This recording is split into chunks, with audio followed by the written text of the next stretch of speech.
live. Welcome back, ladies and gentlemen. I am your host, Blake Ruffino. This is Are You Serious Sports. We hope that you guys are making it a good one. We know that we are as well. Huge show in store for you tonight. He's back. You asked for him. Memphis Spence is finally back. He'll be joining us at 7:30. He is one of the best at covering college football. We'll ask him about his top 16 preseason. We'll talk some LSU. We'll talk all of college football with my man here tonight. Good to have Memphis Spence back with us, and it's always a great time. So a lot of you asked, and you shall receive. So glad to have my man in here. Coaches All SEC poll, or not All SEC poll. Coaches All SEC preseason first, second, third team was released. We'll talk about that as 11 Tigers made the first three teams, and you had a lot on that first team. We'll talk about that as well. Brian Kelly gave an update. We will let you listen from Brian, or hear from Brian Kelly here tonight. We have everything lined up, so in case you missed Brian Kelly, you'll be able to listen to him. I think three big things he mentioned today. One about Sage Ryan being back, I think is really big, and we'll dive into a lot of the things that he said, but we'll have some clips from him here tonight as well. So looking forward to talking about it. Seem to give, because we haven't had Brian Kelly, we go out to practice, we see these things. We have not been able to get him to hey, Coach, why is Sage Ryan out there at the boundary corner? So he explained it today. He gave an update on Lance Hurd, some of the running backs. Caleb Jackson had a big Saturday, but Brian Kelly said pump the brakes a little bit. So we'll see. We'll see. All three running backs that were out are back now in. They practiced today, and he said sometime Thursday, Friday, they will start their prep on Florida State. So it's here. We are very much looking forward to the season. Guys, it's Tuesday. We got college football on Saturday. Also, we'll make our week 0 picks. Not really a big week to make picks. I think that we will go undefeated here. I don't think it's a tough week. But we'll give you 3 picks for this week. And we'll continue to do that every single week throughout the college football season. So looking forward to that. I will tell you, better sprinkle a little money on Vandy. I think they're going to do well this Saturday. It is Hawaii. But nevertheless, the Swamp Kings documentary got released. We'll talk about that a little bit too. That was pretty interesting.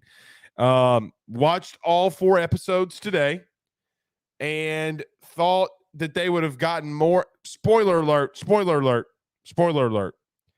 Thought they would get more into the Aaron Hernandez type stuff. They did not. I thought they would get into some more of the partying stuff that, they did not. It was more of an Urban Meyer documentary and Florida football documentary. It was not even, he wasn't even Aaron Hernandez and the partying and all that kind of stuff. The rest, they did not go into all of that. So, but we'll talk on that. And as we do every Tuesday, Thursday, hashtag Ask Blake, thoughts, questions, concerns, fire them inside of the Rudy Crew chat. We will get to as many of them as we can. Just a Dude said, Memphis Spence, choo! Yes, indeed. I do like this. I did this last night. Okay, so let me, just in case you missed it, we're going to continue to do this every night. But Brad says, greetings from Laurel, Mississippi, headed back to Luling, Louisiana from a long drive from northern Vermont. Well, that is a drive there, buddy. Safe travels there, Brad. But last night we asked everybody where they're listening to us. Where are you listening currently? Listening to the show at. If you don't want to share, you don't have to. I know some people don't like giving their location or where they are, but we're going to continue to ask, where are you listening to the show from? So fire them inside the chat right now. Where are you listening to the show at live here tonight? Rick says, greetings from Pacosa Springs, Colorado. Well, thank you for joining us, Rick. Connor says in Walker, right down the road from me. Penn Jones says, I'm working in Prosper, Texas. Jason says he's in Bro Bridge. Ray Powell says he's in Texarkana. I'm in Texarkana, Texas, man. Jamie says he's in Destrehan, home of the Jeffersons. No, I'm not talking about I'm talking about the Jeffersons, the LSU Jeffersons. Stephen Young says southbound in Franklin, Tennessee. Bay St. Louis, Mississippi says Rodney. Prairieville says Bayou Bengal. David says Ringgold, Louisiana. Donaldsonville says Gary. So we got a lot of people in here from the boot. Epps, Louisiana. Where's Epps, Louisiana? Says Donnie. I love it. I love it. Conrad. Look at Conrad said he's in Orlando. Okay. So fire in wherever you're listening to us from the show. I like this, man. I like this a lot. This is pretty interesting. See where everybody's from. AJ Bama says living in Hoover, Alabama, but I was born and raised in Washington Parish, but he said he was Bogalusa. Oh,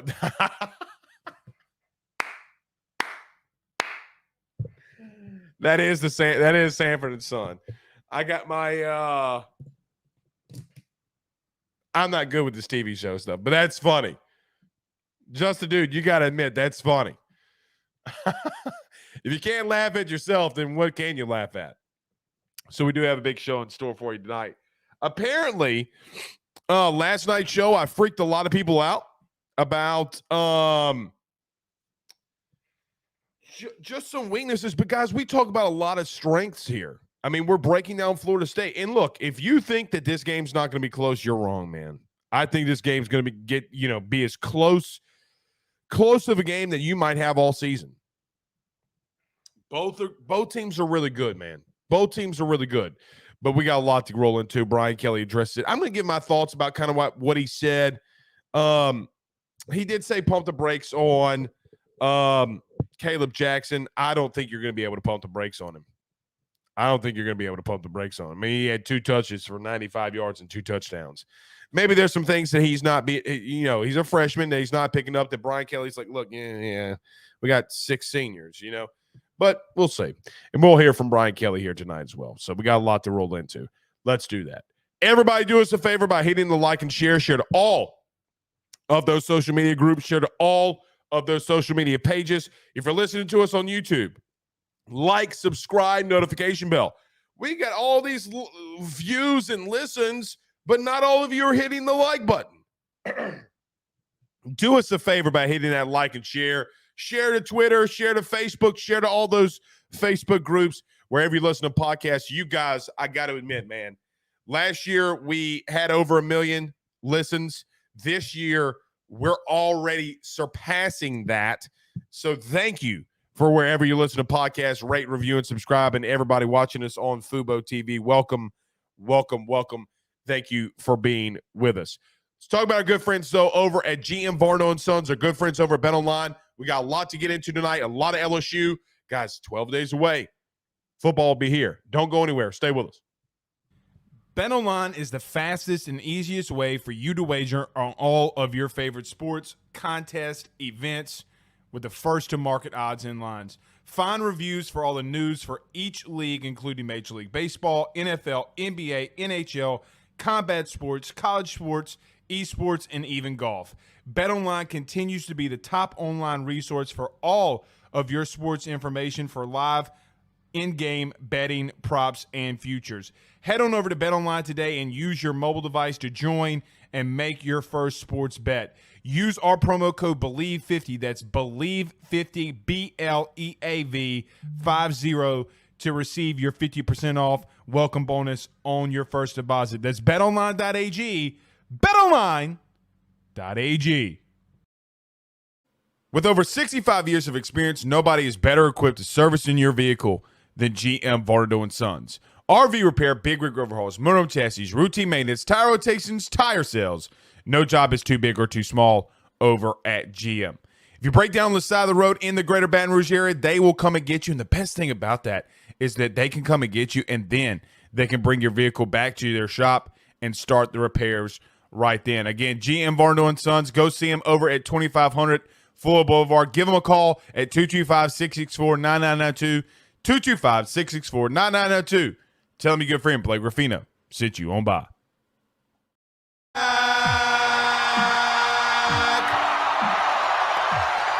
Texas isn't. Black Goatee with a $10 super chat says, live from Shreveport, Blake. The super chat is for calling you out on Carter's show, the Power Hour, the other day. By the way, which I forgot, Black Goatee. I don't even remember what you called me out for, man. You can't be in this business and have thin skin, I promise you. He says, by the way, the song you're humming was just now was from Sanfordson. I know. Thank you so much for the super chat. But I did forget what you called me out for, man. I mean, when you do this all day long, it gets no offense taken. So we're good. Thank you for the super chat. Thank you being here from Shreveport. Was in Shreveport the other weekend. That's where we stayed when we went to Dallas. We stayed at the Horseshoe. Not a bad little casino. I said this the other time, but we stayed there and had a steak dinner, ribeye. You got, oh, well, like filet is better than ribeye. No, you don't. You just don't. No, you don't. Okay. And my brother paid for the meal, steak dinner. And I was, thank you and whatever. And he done what he waltzed himself into the Horseshoe, plays him some roulette, and wins all of his money back plus like $500.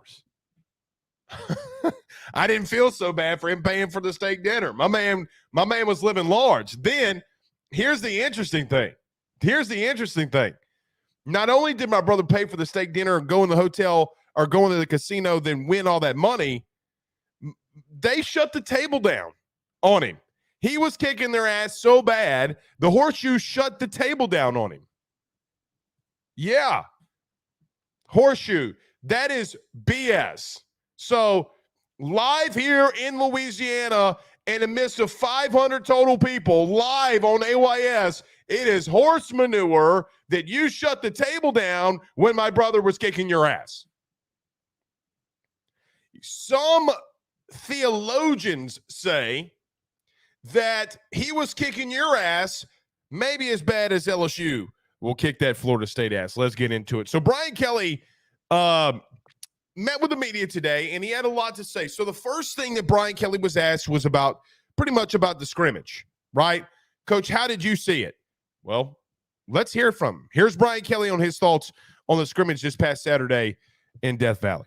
I thought that, overall, what we were looking for more than anything else was, who are the guys that need to be developed to be guys to count on? And who are the guys that are not ready to be counted on yet that need more time to develop? And so it was much more in that fashion than it was, I like this or I didn't like that. This was much more about, 53. This was much more about finding out, defensively, who else can we get on the field at the jack position?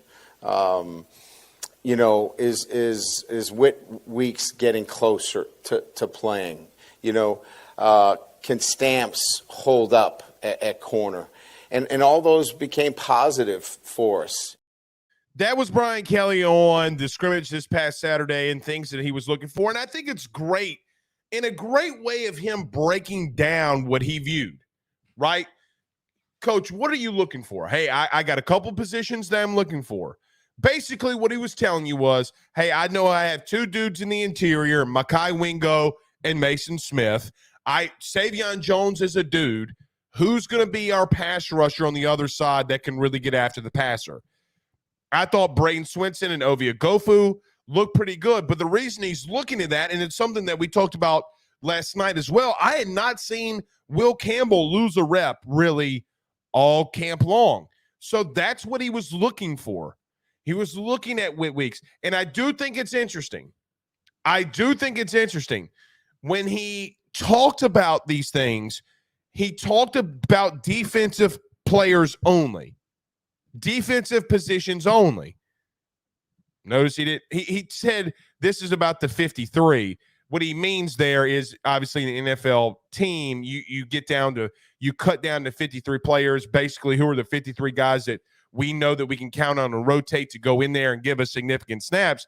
But then he goes out to corner and he says, look, Ashton Stamps has given us some good reps, man. He's given us some good reps. Oh, and by the way, Whit Weeks has looked pretty good. Is he ready to go? So I did the most interesting thing that Brian Kelly said today to me was when he was asked about the scrimmage, okay, and he listed off 3 position groups, a couple of players, but all of them being defensively. What that does tell me is that he knows that offensively that they're going to be pretty good. Because when he's asked about things, normally he's talking defensively.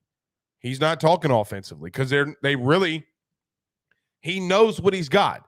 Now, he was asked later about Zalance Hurd. You know what? We could actually play that now, guys. We could play that now. So I'm going to wrap this one into the bow. We'll get to the Zai Alexander thing in just a minute. But he was asked about Lance Hurd later. So let's play that because I'll tie this all into the bow. Here's what he said about the big man Lance.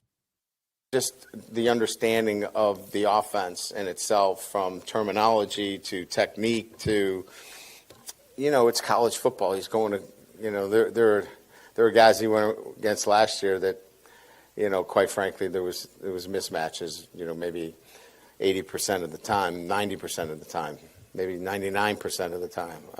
So now he's going up against Savion Jones, and he's going up against some pretty impressive football players. So that's a whole new thing for him to deal with.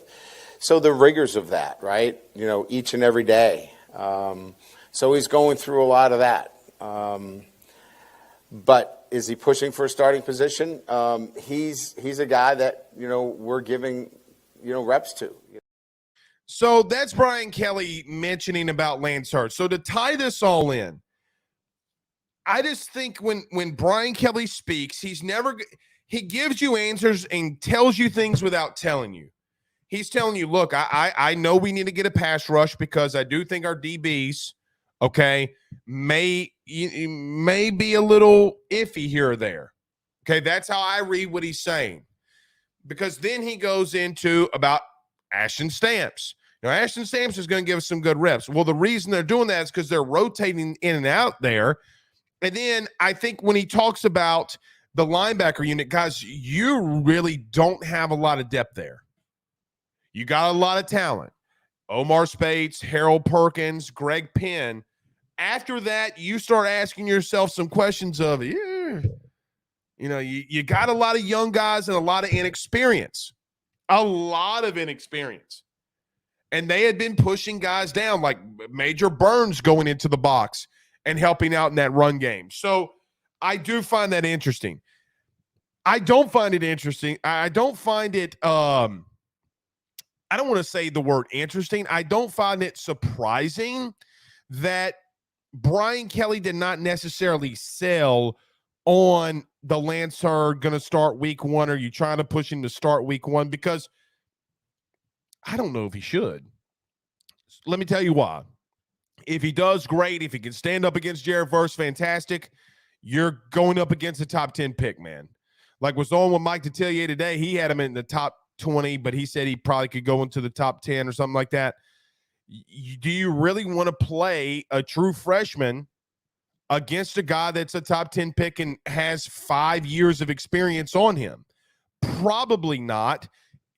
Emory Jones has gotten those reps, but I do think ultimately, like if LSU were to make it into the SEC championship game or Texas A&M, if we fast forward into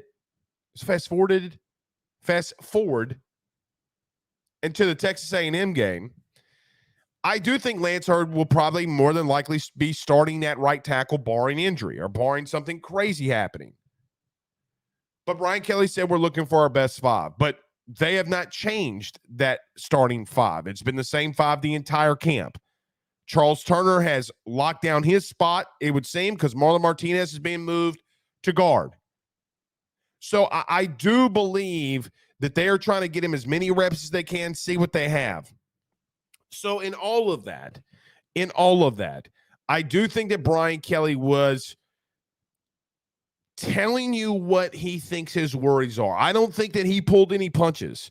He didn't give you everything, but knowing him as long as we've known him now, I mean, he's just not going to be forthright, outcoming and telling you exactly. He's not going to give the opponents a game plan, but he's going to be truthful. And he was truthful here today. One other thing that he mentioned or was asked about was about Sage Ryan. And he had talked about how the former safety and former LCA, what are they? The Knights? What is LCA? What's LCA's mascot? I don't remember. Anyway, the kid from Lafayette Christian, that he has elite speed. It was interesting that he knew off the top of his head that Sage Ryan had multiple times this summer in camp where he's running over 21 plus miles an hour.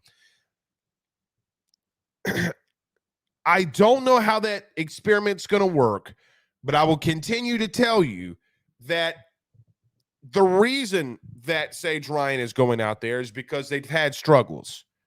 And it would not surprise me if Sage Ryan does start there against Florida State.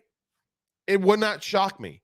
And I know that if you hadn't been out to practice or you hadn't been to the scrimmage, you'd be like, and if you've kind of been away for a while, you went on vacation before football season starts, you come on to the show and you listen to us, and you're like, what the hell is Blake talking about? Sage Ryan out at boundary corner? Yeah, man, that's where he's been playing. It's where he's been playing. He is very athletic. Let's see if this works. Because Sage has been at safety in the deep end. He's been in the nickel. And he's had times where he struggled. Is boundary corner going to be the place where it locks up for him? Brian Kelly was also asked about Zai Alexander. And what's funny is when Brian Kelly spoke about Zai Alexander, it really felt like to me that he was taking a shot at Denver Harris.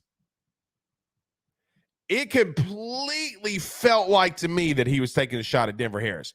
This was, to me, Brian Kelly using the media to tell Denver Harris, hey, man, we need you.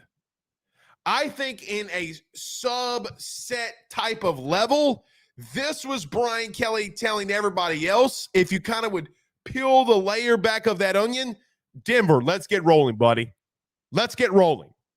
Now, in doing that, in the same time frame, he is telling you about Zai Alexander and how good his camp's been and how good he's been against guys like Malik Neighbors, Brian Thomas Jr., Chris Hilton, all of these really good and talented wide receivers, but he knocked out 2 birds with 1 stone. Let's listen to what Brian Kelly had to say. I mean, I think the first thing is he's a guy that's trustworthy. Does the little things the right way. He's a guy that takes care of his work off the field, on time, reliable. Those traits, as we know, they're transferable. And so at that position, that's what you're looking for. And then he brings length, athleticism. And we've seen him be a guy that's not afraid to stick his nose in there. Even though he played quarterback in high school and he is physically, developing and getting stronger. We like his willingness to go in there and want to tackle. So that's what Brian Kelly had to say about Zai Alexander. All are right things. I agree with him. The former Southeastern Lion has come in here and really kind of made a name for himself. He's looked the best of all the DBs, Not really just on the boundary, but of all the DBs, he's probably looked the best. But if you listen to what Brian Kelly said just right there, he said, well, he does everything right off the field. He's trustworthy. And that's the characteristics I'm looking for. I mean, do I need to spell it out for you? He's telling Denver Harris through the media. He is telling Denver Harris through the media, pick it up, my guy. Pick it up, my guy. Okay? This is, and look, I love Ed. Okay? I love Ed Orgeron as a human being. Okay? I do. When you listen to Brian Kelly, you got to peel back the layer of the onion. It's not like when you listen to Ed Orgeron or Les Miles. Well, I talked to his daddy. You know, like that's what Ed would say. I talked to his daddy. We don't give two Rudy Poos if you talk to his daddy. We want to know how good he's been. We want to know how good he's been. So I got to tell you, today's press conference was pretty eye-opening. Like, hey, man, I got my 53 guys. We're kind of ready to roll. Where we're at right now, that's how we're going to roll. We have fine-tooth combed this thing. We have looked at all the guys, the 53 that we think that can play for us, and he mentioned that in the press conference, and we're going to roll with it. And you got to like that. He's identifying, guys, he's doing everything that you wanted your head coach to be doing at LSU. The only thing that he doesn't have right now is a national title. Because once he gets that monkey off his back, there's a difference in Brian Kelly winning it than anybody else. There is a massive difference here because you know that he can sustain. So, bottom line is this. You have the talent. You have the dudes up front. You have the offensive line who's shown out this camp. You have the quarterbacks who have been lights out this camp. You know, and quite frankly, we've been given the complete access to watch every single practice. Guys, Jaden Daniels has been going off. You know, like if Memphis Spence will join us in 2 minutes, he might need to put Jaden Daniels on his top 5 Heisman lists. Top 3. Who knows? But when you look at this as a whole, you have more 5-stars on the defensive line than you've had maybe in one season in a long time. You have more 5-stars on your offensive line, and this game is won in the trenches. This game is won in the trenches. You know, it's crazy. I went back and watched the Alabama game today. Went back and watched, because of Swamp Kings, you know what I did? When in the part of Swamp Kings with Florida, I went back and watched 2007 LSU versus Florida. Shout out to our guy, saw him Saturday, Jake Hester. But, man, you win games up front. That's how this is going to work this year. You're going to have to push some people around. You did it against Bama last year. So, I'm really high on this team. You know that. 10-2, 11-1, that's where I have them. And I'm sitting close to 11-1. They fall 10-2 because their secondary just poo-poos the bed. But don't forget this. Tennessee had one of the worst secondaries a year ago, like literally one of the worst. Probably they should have been the worst in the SEC, but Arkansas said, hold my beer. Actually, they probably said, hold my moonshine. Okay? Oink, oink. They were still 10-2 when Hendon Hooker went down. And when you have an offense with the capacity to score the points that I think LSU can, that sets you up for such a high floor. When your floor is 10-2, 9-3, you had, in my opinion, a lot of things went wrong. A lot of things went wrong. So you're hearing from a coach here who, quite frankly, has put a lot of pieces together up front. He's got the dudes and athletic complements that he wants on the outside and in the slot. Can Jaden Daniels take that next step? Can the DBs in the next couple of weeks really figure it out? That's what we'll find out. But you know what we do have to do? Dog, y'all been asking for him.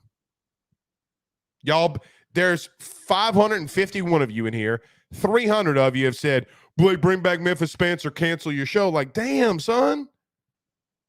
Like, it's that serious. Like, we won't cancel Urban Meyer for calling players motherfuckers, but y'all want to cancel me?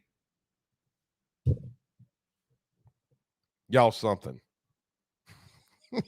Swamp Kings was wild today. He said 77 MFers within the first 14 minutes. It was insane. Let's get to our guy, man. I'm really excited. Let's talk about some college football. You know it's time when Memphis Spence comes back on the show. Excited to have him here. Let's talk about our good friend Tyler Alexander over at eXp Realty. Our good friend Carol Falls over at State Farm. Don't go anywhere. Memphis Spence next. He will sell your house and find you a new. Well, Tyler's the man, he's here for you. If you want to buy or sell, well, it's not too late. Dial 955-0008. Just call 955-0008. Y'all call Tyler, he'll shoot you straight. Guys, you might know my good friend Carol Falls and all the great service that he provides over at State Farm. He is your good neighbor after all. But did you know State Farm has surprisingly great rates as well? Along with the great neighbor service, State Farm agent Carol Falls has surprisingly great rates for everyone inside the state of Louisiana. So call him today at 985-395-4300, 985-395-4300 for all of those surprisingly great rates on auto, home, and life insurance needs. Like a good neighbor, State Farm is there, and individual premiums will vary by customer. All applicants subject to the State Farm underwriting requirements. The man, the myth, the legend. You know it's football season when Memphis Spence is in the building. Good friend, how are we doing? My man Blake, you got me off of vacation. First one to get me. And yeah, I'm here, man. He's like, yo, come on, get on this show. I was like, all right. Said that there were 300 of y'all that really wanted me on this show. So listen, man of the people, I show up. You're like The Rock. Count. You're like The Rock. You're the man of the people. About all that. You're the people's champion. Well, you know what you are. You are the people's college football insider. Memphis, let's start here, man. I just played the We're Back from Texas. Let's start off there. Are they back? They have to be. I mean, listen, if Sark doesn't have this team ready to go, there are two teams this year, Texas and USC, that have their best chance of winning. If they don't do it this year, those programs, this may be it. Both of those programs are going into much rougher territory, you know, in years to come than they are in now. So this has to be it. And I mean, I guess, you know, we're going to have to see what Arch Manning is. It's do or die time. Put up or shut up. I've heard a lot, and I have them on this list. I've heard a lot about them. I'm watching them. You know, I have to watch. I don't have a Heisman vote yet. I do have a Maxwell vote, the Maxwell Award, which is basically the other. Go ahead and pencil Jane Daniels down. Hey, I have. Yeah, he's here. He's here. We can go through this list if you want. Oh, He's go here. through the Maxwell list. Who are some top guys on? Yeah, who are some All of the top guys on? Here's who I'm watching this year for QBs for my vote for the Maxwell. Interestingly enough, Chandler Morris, TCU. Going to see what he's going to do with TCU this year. You know, big shoes to fill. You know, I got to see what he's going to do. You know, Tyler Show over at Texas Tech. Can they pull off another legendary upset this year? You know, is it something? Was last year a fluke, or is Texas Tech really going to be a contender in the Big 12? I love McGuire, man. I really like McGuire. Look, you know, Memphis, very quickly, I picked them as my sleeper team to get to. If so, we did this thing on our Rufino and Joe show, whatever. I picked them. I said if there's another TCU this year, it will be Texas Tech. Yep. they're They good, are man. a sleeper team. They're good. Watch them. Watch them. Blake's on to something, guys. Blake's telling y'all the truth. Dylan Gabriel is going to be one of those. He's going to be a story that either he's going to work out at Oklahoma or he's not. we're going to see really quick if that story's going to happen. But it'll be an interesting story, especially I got to look to see if he gets to play UCF this year. His old team. That should be definitely a game. Yeah, we can look that up, guys. Can y'all look that up? Yep.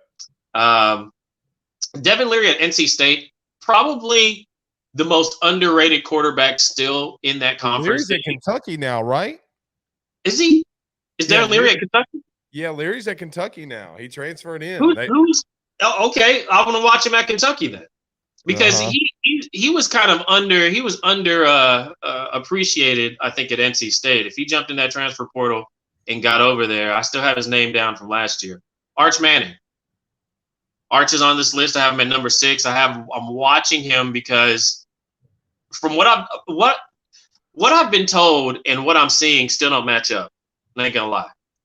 I mean, I know he has the name. He has to, he's gonna have to do whatever he can with that name, but he's still not as sound as from what I see so far as everybody's telling me. But I'm not in those. That's secondhand information. I'm not in the practices, so maybe I am getting good information. Kyle McCord, I don't know. Look, I think he's going to be the starter at Ohio State. I think.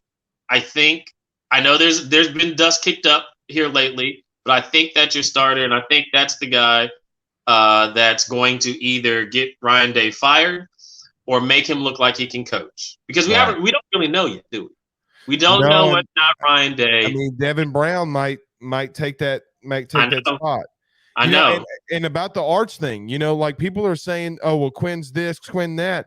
But if you listen to their beat reporters, they're like, well, here comes Arch Manning. Here comes Arch Manning. I'm like, well, is he going to start? And they're like, well, no, it's going to be Quinn. I'm like, well, okay, then why you keep saying that he's pushing for the starting job then? So I do agree. Both of those situations seem more fluid than not.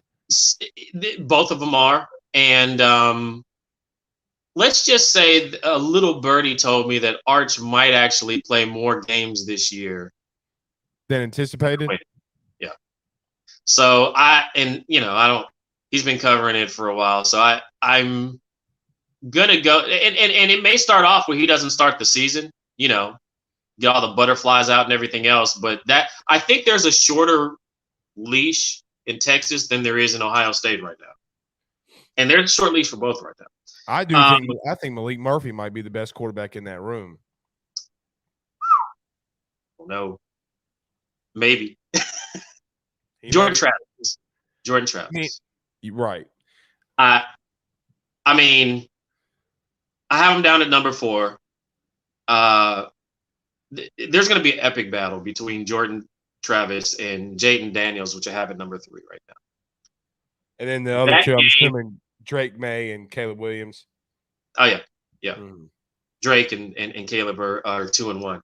But the battle in my mind right now, because Drake's an NFL quarterback, barring injury, right now.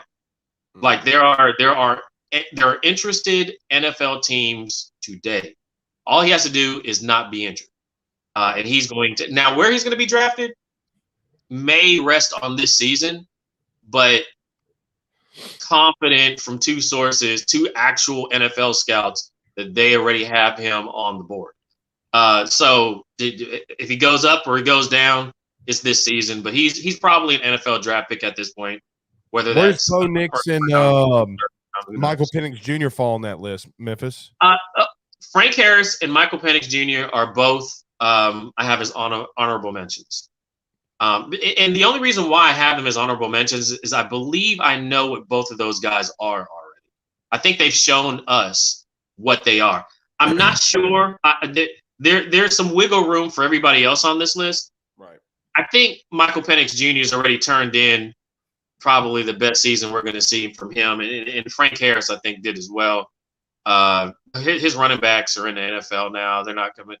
Last year, they had a really good season. replacing what's his name, Sincere McCord. Mm-hmm. But I don't know if he can duplicate what he did last year. I think last year was a special season for him, and I think I know what he is now. And I think a lot of defensive coordinators understand what Frank is now. I think they'll do well in the American. Not saying that third, fourth a debut. I expect them to be vying for the West, but Maxwell Ward probably not. It's probably not going to have a season like they did last year.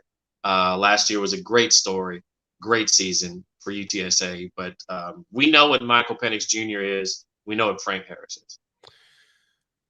All right, I got one thing I want to mention to you because the Will Wade thing went down and we didn't get you on when he got suspended, but I hadn't forgotten about that. So we'll get to that in a minute. Memphis,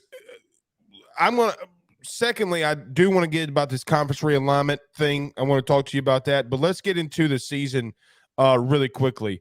Who are some teams that you are really high on that maybe some other people are not? We talked about Texas Tech, and I know that we'll probably be chalky here, and that's fine. Okay, but who are some teams that you're really interested in seeing week one? So I got it. USC, honestly. I mean, like I said, this is for Texas and USC. These are the two teams that I have circled. Like, well, this is it. This is it. Once those teams go into the Big Ten and the SEC, respectfully, they have competition that they haven't seen before. I agree. And adjusting, if those programs aren't getting to the college football playoffs where they are, playing who they have been playing, it's going to be rough to see them anywhere once they enter those leagues. And you and I know that. Not to say that they won't be competitive. They will. It's just the stakes go up a little bit more. And, you don't – when you get into recruiting battles in the SEC, you don't win against LSU. You don't win against Alabama. You don't win against Florida. There are a lot of guys that think it's easy, and it's a grind. You start matching up. You might be able to beat an SEC team, once in a bowl game. Do a season. See what that grind's looking like. Well, they're not even doing that. They're not even doing that then. Right. They potentially Texas could go 0-4 against SEC teams since 2019, and that's not a good look. I know it's Bama twice, and I get that, but you got to win one of them. You got to beat LSU. You got to beat Arkansas. You got to beat somebody to say that you're competitive. So you said USC. Let me ask you this. This is a team that I thought, and look, we talk about them way too much. And I know that I get ripped on this about talking about this team way too much. Brother, Texas A&M is very intriguing to me. They're very intriguing because they have so much talent. If Jimbo just has a pulse of getting out of the way, they could be okay. Oh, they're going to be okay. I think they're going to be okay. They can't replicate what they did last year with the talent that they have this year, and Jimbo expect to be around next year. I agree with that. They should be okay this year. They're going to definitely be competitors. I wouldn't put them in the championship bracket of the SEC yet. But they're going to spoil. They're going to take somebody's cookies. I don't know if that's going to be Ole Miss. They're going to spoil somebody's day. And, I expect there to be a little bit of comeback with Jimbo this year. He may be – they're probably lurking in that territory where LSU was last year. I was like, yeah, it looks like an 8-4 team. I know everybody's saying 6-6. I saw some 5-7, some 4-6, and I was like, they don't know Brian Kelly the way I've watched him. When I watched him at Cincinnati, they don't know how this guy prepares. He's only had 2 seasons where he's been less than 8-4, 2, and both of those were his first seasons at the university. So if he's already 8-4 at LSU, you're probably not going to have another season less than 8-4. That's the floor.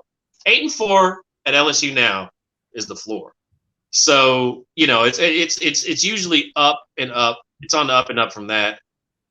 And the question really with LSU this year is, are we playing for another SEC championship again?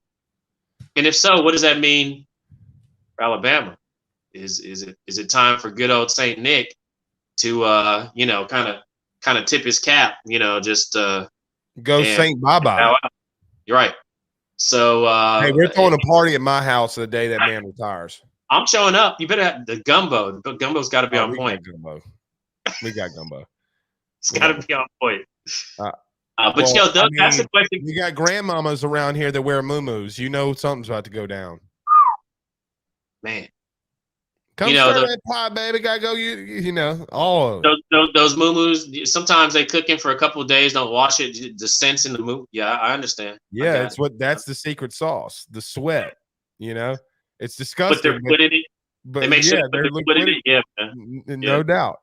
Memphis Spence is in the house with us. But back to this, I do agree with you there on LSU. I want to go very quickly. I want to go out to Miami right quick. Sure. Texas A&M and Miami do play.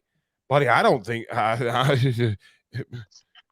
look, Mario might be in trouble. Huh? Miami's one of those teams where the sum is always less than the parts, right?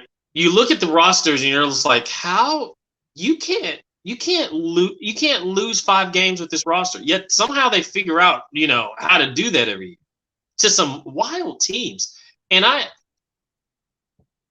if Mario, this could be a hot seat year for Mario, even though I think that he may be the transition coach if they decide, because the ACC, Florida State wants out of the ACC. I know. There are 2 boosters that are lighten the fire under the president's like, we get out of this conference or else. And it's getting kind of sketchy up there. And you can hear it in the language being used by the athletic director and the provost and everybody else. It's getting kind of sketchy up there.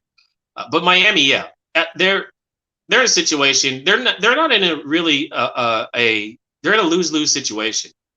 If they don't win 10 games this year, you should have. And if you do, you didn't do enough, because when's the U ever going to be back?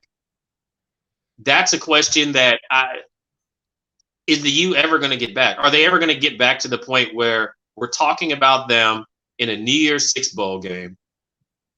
They just missed getting into, a playoff or something. Are they going to be back to that level of competition? And if so, when? It feels this year that FSU is back in the conversation with Norvell. But I want to see another year. Just me knowing my old coach, I just want to see another year. And it starts with LSU. Let's go there, because a lot of LSU people want to know this. Mike better than anybody. You just made a pretty interesting statement there that you want to see him have back-to-back years of success. Why are you concerned about him in doing that? Because historically, Norvell doesn't put together back-to-back seasons with good defense. It just doesn't happen. And I don't know why. It's not as if the personnel is never there for him to put together, but whether it's his ability to look at the defensive schematic and understand what it means. Because, it's not as if he doesn't have great defensive coordinators. Or players. But sometimes they implement the wrong plan for the wrong team, if you're making a peanut butter sandwich, you probably need jelly. You don't need oranges.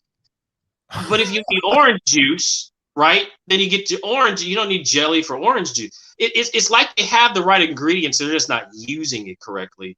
And that seems like it seems to plague his defense, not his offense, his defense year in and year out. The fourth quarter, you'll see that.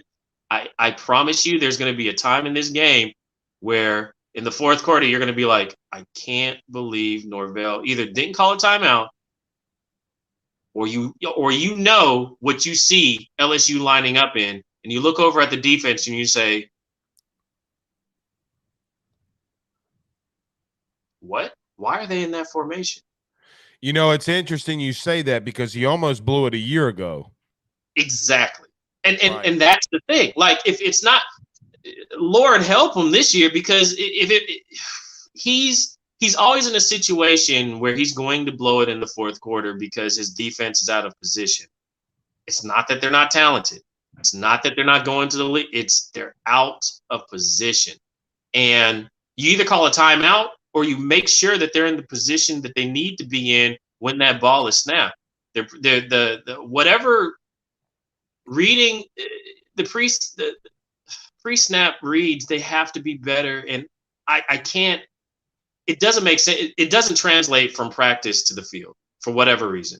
And I've seen it over and over again, and we've questioned why that is.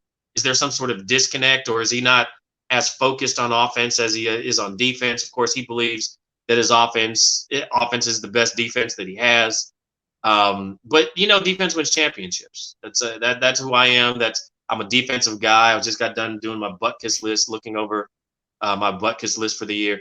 I just, if he doesn't have a defense, he'll never beat a quality team, a quality top 10, top 20 team, if he doesn't have a legit defense willing, not only prepared for the fourth quarter and conditioned for the fourth quarter, but also in place in the fourth quarter. And that's been a plague on Norvell. If he gives it up in the fourth quarter, if you see FSU with a lead, 10-point lead going to the third, FSU might be in trouble.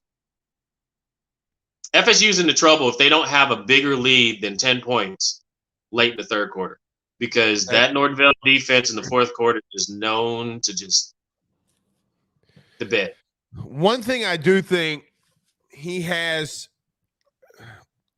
I agree with you, but he's got 4 dudes up front that can play. I know. One of the best lines. Jared Verse is a dude, man. Like he's a dude. I do think that's interesting because you know him better than most, and for you to say that, it comes with a little bit different weight. I don't want to go to LSU just yet because I want to save that. Want to go over to I want to go to Tuscaloosa. Mm. All right, we might break the internet on this one. Memphis, are they about to go 9-3? Knew you were going to ask me that. I knew you were going to ask me that. Let me pull up their schedule, because that conversation has been had. Let's put it like that. It's a conversation that you have to have at this point in his career, and it's a conversation after last year. Not exploring the fact that it could be a 9-3 season for Alabama, we'd be remiss. Tennessee. Is Tennessee what Tennessee was last year? So Memphis, to just quickly and rudely interrupt you, they got Middle Tennessee State, Texas, South Florida. They go to South Florida. That's interesting. Ole Miss, Mississippi State, at A&M, Arkansas, Tennessee, LSU, at Kentucky, Chattanooga, and then at Auburn for the Alabama Crimson Tide. Look, the tests are, Texas wants a piece of them. And this is like I said, this is put up or shut up here for Texas. They have to beat Alabama. There can't be a situation where they're making excuses, at the end of it. They have to beat Alabama. And tell you that, man, Quinn's on a short leash. If we might, I'm not sure if we'll see Arch against Alabama. I think they're trying to, put him on ice until after that game. But if Quinn ain't getting it done, you see Arch come in. It could be his debut in the second half of that game, because they have to beat Alabama. So circle that. Texas has to beat Alabama. If they don't beat Alabama this year, they'll never beat them again. Tennessee. Tennessee is like the enigma. Every year I'm like, okay, I'm low on Tennessee and they do something. Then I'm high on Tennessee and they don't do anything. And I'm just like, okay, I'm going to stop figuring out what Tennessee is until I actually see them play. Who knows what I know Joe Milton can throw it to the next county, but can he hit a target? The arm, how far you can throw it doesn't matter unless your offensive line can block, first of all. and you can get it within, a foot or two of the receiver. So Yeah, I because want to vanity see. in the bowl game is not really enough. A lot No, of people have had really good bowl games. yeah, yeah. Mhm. So we need to see what Tennessee is. That could be. I mean, they're playing in Rocky Top, so circle that game. That's trouble for Alabama again. And then, LSU, they have that off week, which if they didn't, then I think that would be an automatic loss for Alabama. They have that off week, though, in the middle of Tennessee and LSU. So there's your season. Those are the 3 games that I circle and I say, could Alabama lose these 3 games? The answer is yes. They could lose those 3 games. Will they? We'll have to see. Well, It's probably a 10-2 season for Nick, but we'll have to see. You know what else is interesting? Okay. Mm-hmm. My buddy Carter Bryant is big analytical. They Yes. had the only 2 teams since 2000 in the SEC that have won back-to-back road games in conference. 2019 LSU, 2021 or 2022 Georgia. So 2 actually recent teams are the only ones that did it. Alabama. And when you do it, you win a championship, right? Correct. Well, no, like teams like in the SEC, if you go back to back, you're going 1-1, like historically, all the way back since 2000. Okay. Right. Besides those 2 teams, what's interesting here, they go to Mississippi State. I do think they win there, but then they go to Texas A&M. I saw that. So if history does play itself to where we've seen it before, that's also interesting. How is A&M looking in that game? I think that they're more. I do think Memphis that I have them at 10-2 because of their quarterback situation. Mm-hmm. The only reason is because Nick has not. He's only had 2 seasons while at Alabama where he's only had 9 games, 1 in the regular season. Every other year has been 10+. So I cannot pick against him. Correct. The greatest of all time until I see it. So I agree with you. That quarterback situation is something. They're run the ball. They're going to run the ball. That's about it.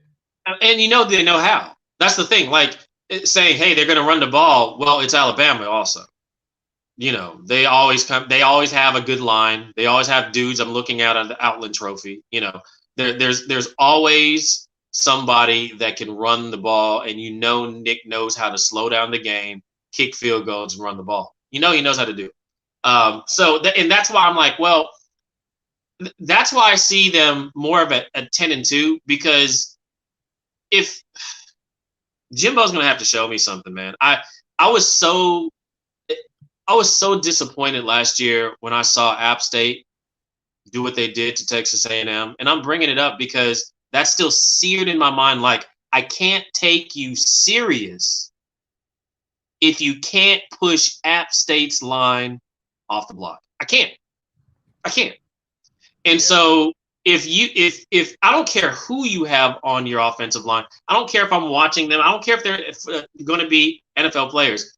If you can't come up with a scheme, and if you can't get those guys off the block, it's Alabama is something different.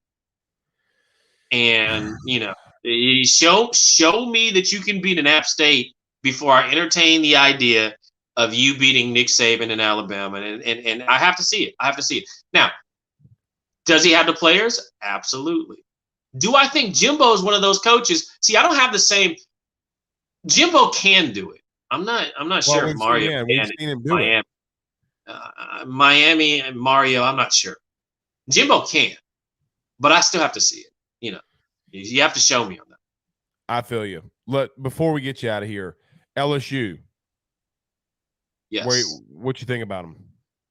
Where do I have them in my preseason Super 16? I have them at 6. Can you read off your Super 16 for us? Georgia, Ohio State, Michigan, Alabama, USC, LSU, Penn State, Utah, Tennessee, Florida State, Clemson, Washington, Texas, Oregon, Notre Dame, Oklahoma. That's where I have. And why'd you put Ohio State at 2? Give me the reasoning behind that. Because I've seen a couple. I saw Josh Pate do it. Okay. And I talked to him, and then now I'm hearing you do it. So 2 really in tune college football people. Why do you have Ohio State at 2 before we get to LSU? so Ohio State, in my opinion, doesn't have a quarterback problem. They have a who's starting problem. Both of those quarterbacks, from what I've seen, and there are a lot of guys. I have a lot of insiders over at Ohio State. I know. I mean, there's a ton of them. My family lives up in Youngstown. I have a ton of Ohio State folks and people watching in on those practices. There's not they have an issue on who's going to be the starting quarterback. I don't think they have an issue with if they have a starting quarterback. Yeah, right. They don't have a quarterback controversy. They have a quarterback starter problem. That's a good way of putting it. We don't know. Yeah, we don't know who's starting. Like I said, I still believe McCord's going to do it, but either one of those guys, I think, should win 10 games with Ryan Day. Should, if not 11. They should be in the mix. They got the targets that they have to hit are NFL receivers. I mean, let's be honest. Both of those dudes, both of those dudes, I'd be surprised, regardless of how this season goes, if either one of them are less than a 4th round draft pick, regardless of situation, unless there's a key injury or something. So the targets they have, they're going to create matchups that their tight end that nobody's talking about is probably going to have 500 yards receiving, just because being able to hit them under the middle, trying to double team those dudes, is going to be wide open. It should be an easy year, and that's why I said we're going to see if Ryan Day can coach. Because I mean, he doesn't have Dwayne Haskins there. He doesn't have the 5-star there, but they still have really good quarterbacks. Really good. Not maybe not the name that's carrying a whole lot of weight, but really good quarterbacks. So I think that's a situation. There's less to figure out for Ryan Day this year than there is for Michigan. I mean, now I'm hearing again. Would you suspend your coach? No. If you didn't have to? I don't see. Well, that looks like an admission of guilt to me. I certainly wouldn't let him battle the NCAA, win the battle, and then suspend him. No.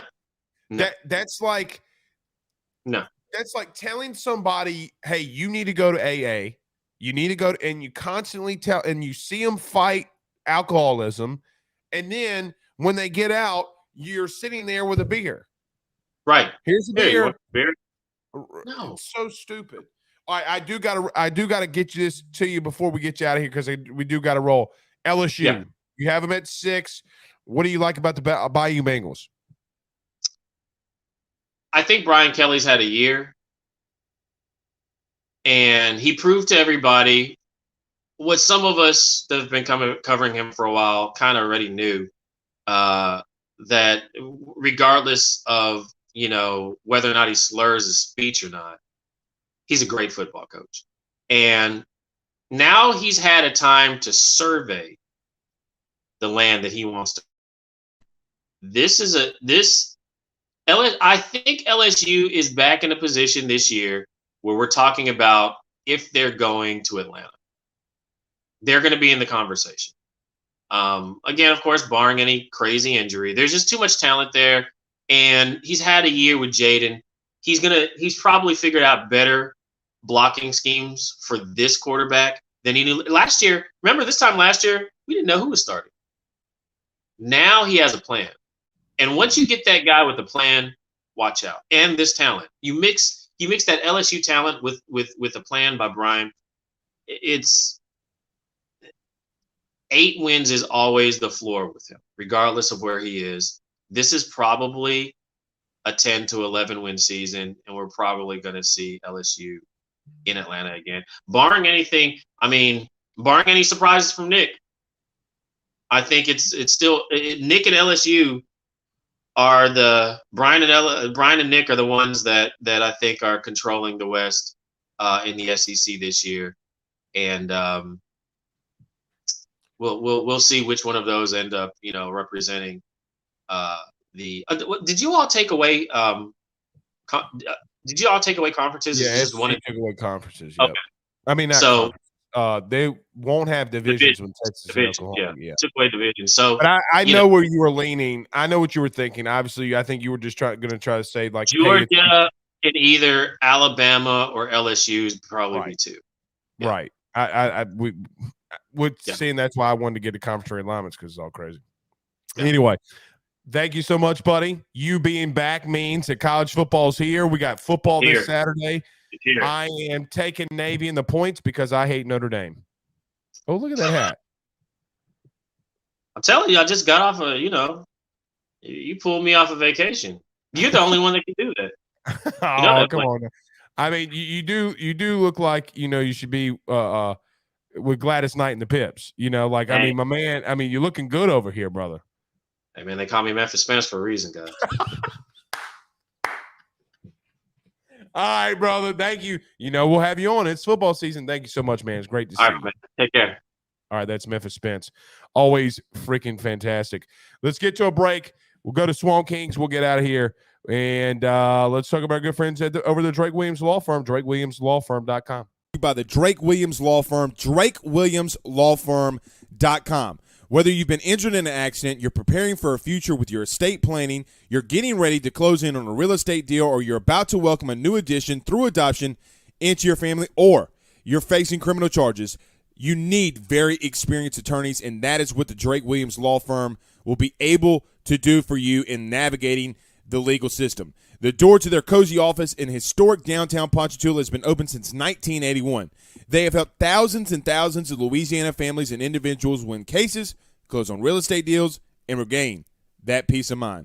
Their lawyers over at the Drake Williams Law Firm, Ernie Drake III, Ryan J. Williams, and Summer Vignair, are very determined, compassionate, and dedicated to their craft. It's the Drake Williams Law Firm, drakewilliamslawfirm.com. Give them a call today at 985-386-7600. Tell them your good friend Blake Ruffino at AYS sent you on by.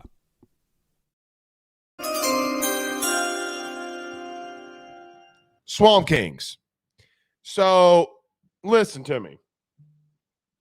I don't know if you saw this documentary that's being released on Florida, but it was released today, and it was about the time of Urban Meyer when he was at the University of Florida. Spoiler alert. Spoiler alert. I'm not going to give you all the details. I just thought, and I guess perceived, that was going to be more about Aaron Hernandez. They didn't talk about him in the documentary. They didn't talk a lot about the partying in the documentary. I do think it's really good. Like, I really do think the documentary is really well put together, okay? But I kind of feel like I was sold the bell to go. Like, it was still good. Like, I went to the movie, watched the movie. The movie didn't live up to the hype, but it was still a really good movie, if that makes sense. Like, I was just kind of like, okay, well, maybe I watched the ads wrong. Maybe I didn't understand what y'all were doing. But it was more about the team. Tebow was in. I mean, it was really good, man. Don't get me wrong. I wish they would do one with LSU. I wish we could do one with LSU. Maybe they'll do one with Nick. Get Joe Burrow to talk about it in 10 years. That would be fantastic. Until then, we'll see y'all tomorrow, knuckleheads. Y'all be good. Don't do anything I wouldn't do. Ribeye steaks for life. No filet mignons. We'll see y'all tomorrow. Peace out, Girl Scouts.